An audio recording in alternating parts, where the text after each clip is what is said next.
Commander Jolani की air force खल्लास हो गई।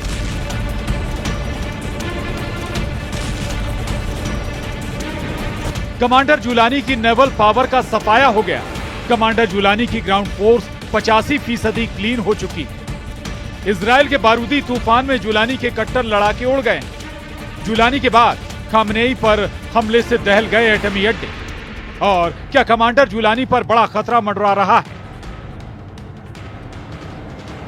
इन सभी सवाल के पीछे एक बड़ा कारण है, वो हालात जो इस वक्त सीरिया में बने हुए हैं। सीरिया को इजराइल से दुश्मनी की भारी कीमत चुकानी पड़ रही है। कमांडर जुलानी, एर्दोआन और ईरान को भी दुश्मनी बहुत महंगी पड़ने लगी। नेतन्याहू ने हाथ आए मौके को बखूबी भुना लिया है। सीरिया में टेरर ग्रुप पर स्ट्राइक का बहाना बनाकर इजराइल दुश्मनों को दम से उखाड़ रहा है। इजराइल के हमले हर गुजरते दिन तेज होते जा रहे हैं, विध्वंस होते जा रहे हैं। नेतन्याहू आर्मी ने बशर अल असद की बनाई सीरिया फोर्स की टोटल तबाही का सैन्य अभियान चला रखा है। 9 दिसंबर से शुरू हुए सीरियल हवाई हमले में इजराइल ने सीरिया के सभी टेरर ग्रुप को तो जमकर पीटा ही है, साथ ही दुश्मन देश के सैन्य बलों को बर्बाद कर दिया है। कमांडर जुलानी के असद सरकार के तख्ता पलट के बाद से इजराइल के हमलों में सीरिया का 85% एयर डिफेंस तबाह हो चुका है। इजराइल की एयर स्ट्राइक में सीरिया के 85% से ज्यादा एयर डिफेंस सिस्टम कबाड़ बन चुके हैं। इजराइल ने सीरिया एयरफोर्स के 107 एयर डिफेंस कंपोनेंट्स और 47 रडार बर्बाद कर दिए हैं। इजराइल ने सीरियाई एयरबेस और हथियार डिपो को निशाना बना सैकड़ों मिसाइल, 27 लड़ाकू विमान और 24 हेलीकॉप्टर के परखच्चे उड़ाए। इजराइल ने सीरिया के लटाविया में नौसैनिक ठिकानों को भी निशाना बनाया, जिसमें सीरिया के 15 नौसैनिक जहाज तबाह हो गए।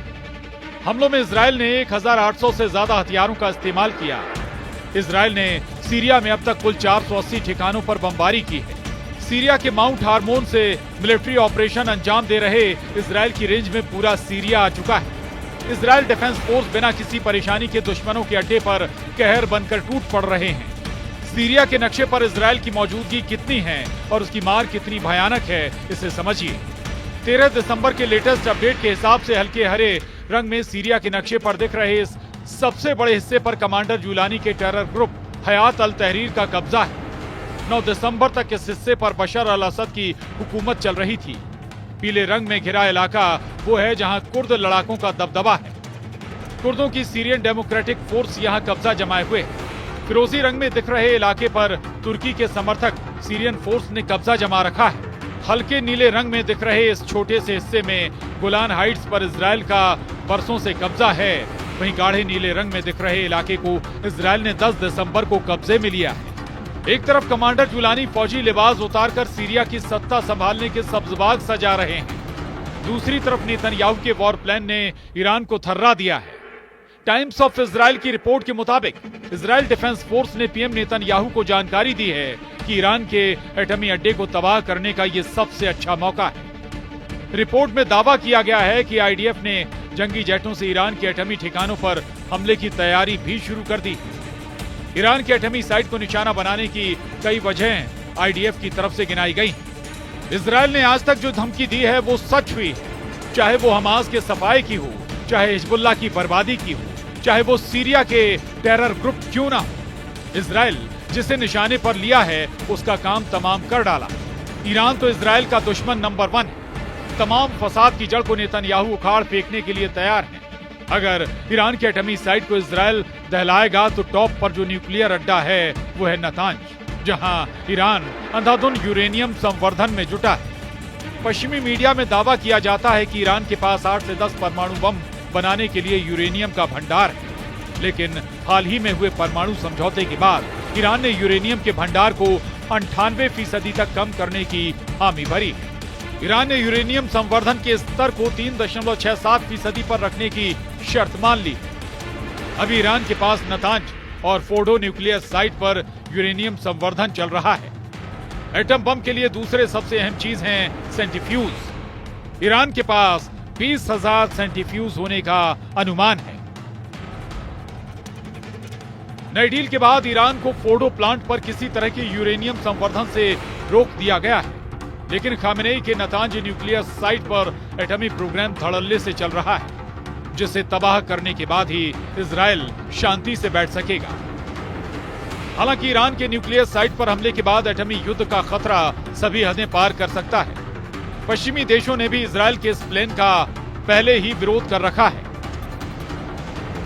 अमेरिका ने भी ईरान के परमाणु ठिकाने पर हमले से इजराइल को बचने की नसीहत दी है, मगर यह भी साफ है कि इजराइल कभी अपने दुश्मन को बख्शता नहीं। ईरान समर्थक फाइटर ग्रुप की बर्बादी इसका प्रमाण है।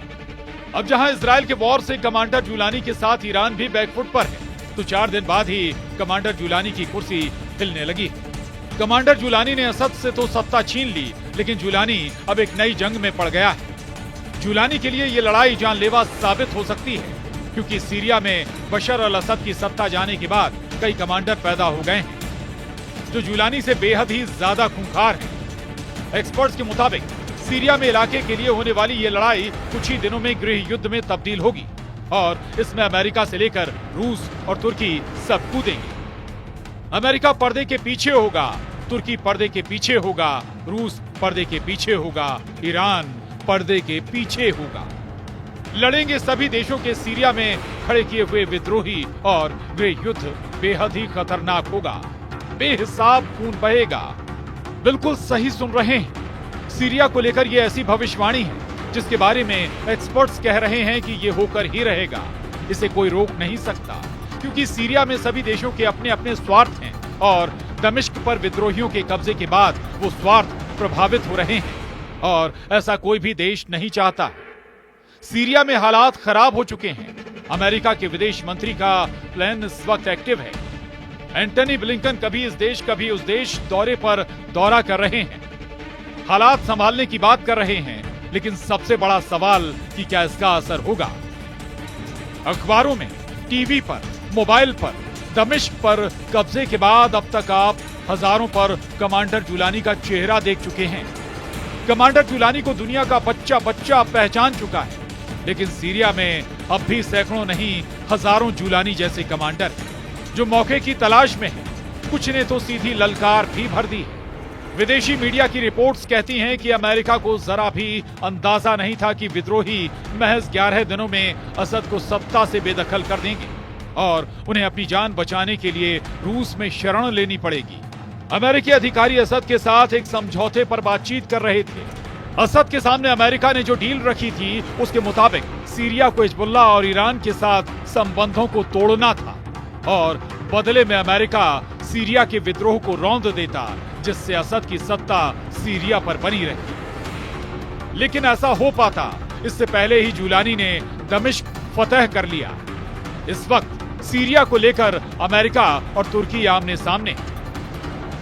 और बड़ी बात यह है कि अमेरिका और तुर्की दोनों ही नेटो गठबंधन के सदस्य देश हैं।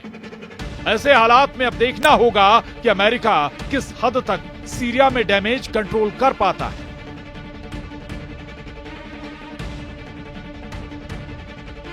Bureau report, news 18।